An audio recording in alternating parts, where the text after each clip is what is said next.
Hello everyone, welcome to part 7 of the Planner Piece series. If you haven't checked out the previous videos yet, I highly recommend doing so.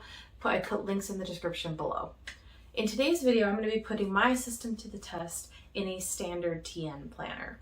The very first TN size I tried was actually a standard TN, and at the time it was way more space than I needed, so I went to a pocket TN instead. It's been a while since I've tried a TN at all, like 3 years I think, and it's been 4 years since I've actually used a standard TN, and I didn't use it for very long either.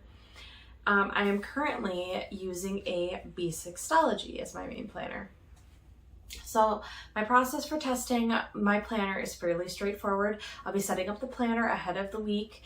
And then I'll come back each night to do my nightly process of my tasks. This process may vary depending on how much room I have for things like journaling and whatnot, and I'll definitely have to make some adjustments to how my system currently functions. Once I'm done with that, I'll be doing a final review of what I thought of the planner itself, if I think my system worked in it, and if I would consider using the planner as my main planner. Before I get into setting up this planner though, hi, I'm Shayna, and I'm all about real planning and real life messes, imperfections, and all.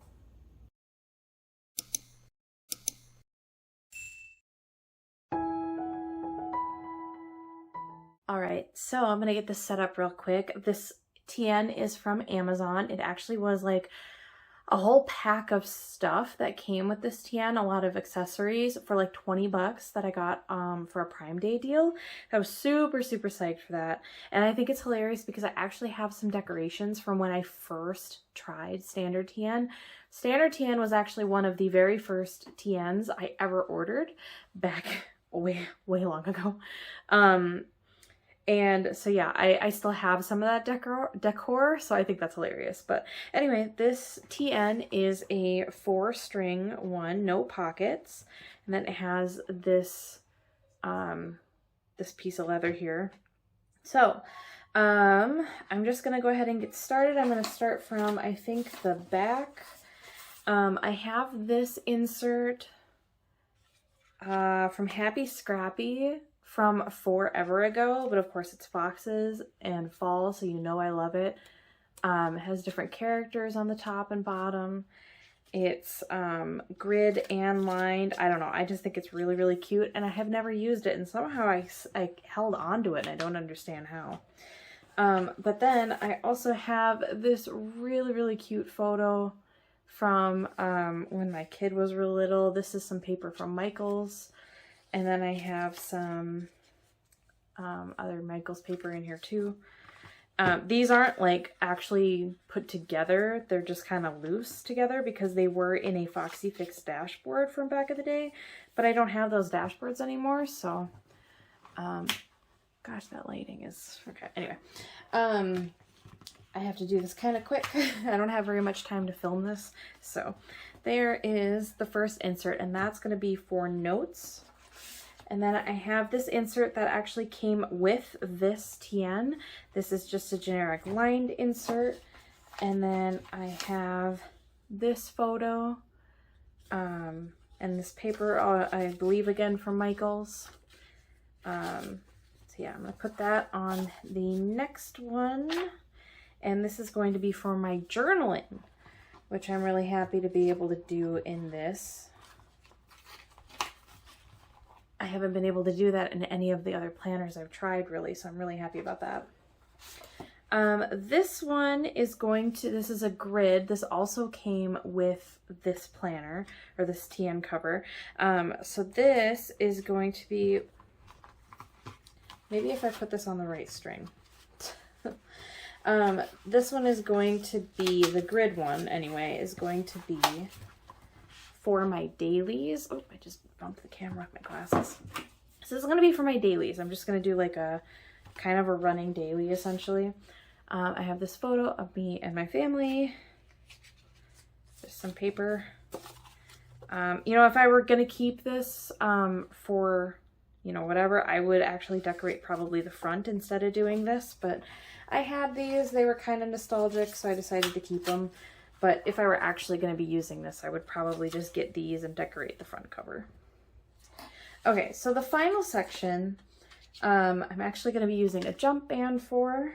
So this also came with this planner. This is an accessory. It is a craft folder. I have absolutely zero reason to need it, but I'm going to use it anyway because I think it's cute. And then I have this photo to put on the outside, or this dashboard to put on the outside. I think I'm actually going to put that outside of this cover. And then, so I think I'm going to actually put this in here. There's that. And then what I'm going to do with the jump band is I have these 3 inserts. This insert is from the Paper and Cats. It is a monthly calendar insert, 2-page. I have this insert from Simple and Trendy, I think. Or actually, I don't remember who I got this from. But it's a weekly horizontal, just for a weekly overview. And then I have this month on 1 page. And this, I believe, is from Simple and Trendy. Horizontal, and that's what I'm going to do like my finances on. So I'm going to start with putting the weekly in the middle on the string here. That was loud. And then these 2 are going to basically go on either side of it. So I'm going to take both of these, put the jump band on, get it all. See, I'm like pulling it apart there. And then I'm gonna just put that in underneath. Oh, I'm doing this backwards. Nicely done. Okay, try that again. This way. That's how I want it. Okay. And I don't have covers on any of these. I just literally printed, I mean, this one had a cover, but, so like, it just says monthly planner up here. But this one just launches right into it, so. Okay. And so does this one. I'm just gonna get these underneath here, underneath the string, and pull them apart. I pull them apart so that this middle one can kind of sit actually in between them, so then it kind of lines up a little better. So yeah, there we go. There's my inserts. I also have this pen loop that came with as an accessory. And I have this clip here that came with. I don't know, I'm just putting it on top because I don't really like these clips. I don't like how they bend the paper, but I thought that was kind of nice. They also gave me a pen, or not gave me, but it came with a pen. But I'm probably going to use my pen. I don't know, I'll see which one I like better on the paper. And then there's also a blank insert that came with, and this like photo pocket. So there's like card holders here on both sides, or no, this is one. So there's card pockets here, and then so 3 of them, and then 1 big pocket here, and then this is a zipper pocket, but I'm not using this because I don't really have a need for it, either one of those. So there we go. That's basically the setup. All I'm going to do now is I'm going to go through and add my monthly stuff to this, my weeklies, and then I'm going to basically number this, and then I'm going to do the same thing I do in my Hey Planner Girl insert, where I keep track of my finances, low spend days, high spend days, stuff like that. I'm going to do that here instead because she doesn't have that for anything that would fit this. So that's why I kind of had to come up with my own here. And I did cut, like this one is too short or not tall enough, and it's a little too wide, but it is what it is. I'm not really pressed about it. So there we go. That's the whole planner. I'm really excited to use this. I've been kind of missing standard TNs, so I'm really excited for this.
All right, that is it. So for final review, my pros are that you can obviously section this out for different things. So you can print different inserts, or you can get different blank books and you can designate them for different things. That is really, really nice. There's the flexibility in the decor and the functionality of it. And I can add to it with the jump band. So like my first insert, or my first section here, is like a bunch of inserts together using the jump band. And I like that flexibility too. Like, this is all about flexibility, really. And it's fairly portable as well. Some cons are that I kind of always had an issue with wasting paper if I wanted to switch stuff out. So like if I print monthlies and I find out that they don't work for me and I print new ones, I couldn't like just print a, like, I don't know, I just couldn't ever figure out how to print the least amount possible. Like, I don't know, this is more from when I used to use traveler's notebooks and I printed inserts. Now, if I actually used a traveler's notebook for my main planner, I would obviously most likely use blank inserts because that's more bullet journal style and that's more what I do, not pre-printed inserts. But still, there's still like that. You have to kind of fiddle with it a little bit. It can be done, but anyway. Could I use it? Absolutely. I absolutely could. I love this thing. This was only like $20 on Amazon Prime Day deal. I don't know what the deal is normally, but I don't think it's much more than that. It comes with all kinds of stuff. And I love that it has character that you can add to it. Or that it can have. I love it. I love it. So I am actually going to find a reason or a way to use this, whether it be like some kind of art journal or something like that. I love this thing. I'm going to be using it. Not as my main planner, but I'm going to be using this cover and the stuff inside of it. Would I use it? Absolutely. If I get bored and want to switch, I'll definitely switch to this. I just kind of have to figure out a little more of how my system works into it a little more. Like, I think what I'd have to do is I'd have to have an entirely separate homeschool insert, because I was kind of struggling with having enough room for my tasks, but also being able to lay out my homeschool stuff ahead of time. I can't anticipate how many tasks I'm going to have in a day always. Like, sometimes I think I'm only going to do a couple things, and then like I have to write down a bunch of things. Usually when I write stuff down, it's because I'm trying to remember to do it in a little bit and I don't want to forget. Not necessarily that I am planning to do those things. So I sometimes need a lot of room. But anyway, would I use it? Absolutely. Could I use it? Absolutely. So there we have it. What did you think about how I implemented my system into this planner? Let me know in the comments. As always, thank you so much for watching. I always greatly, greatly appreciate it, and I will see you in my next video.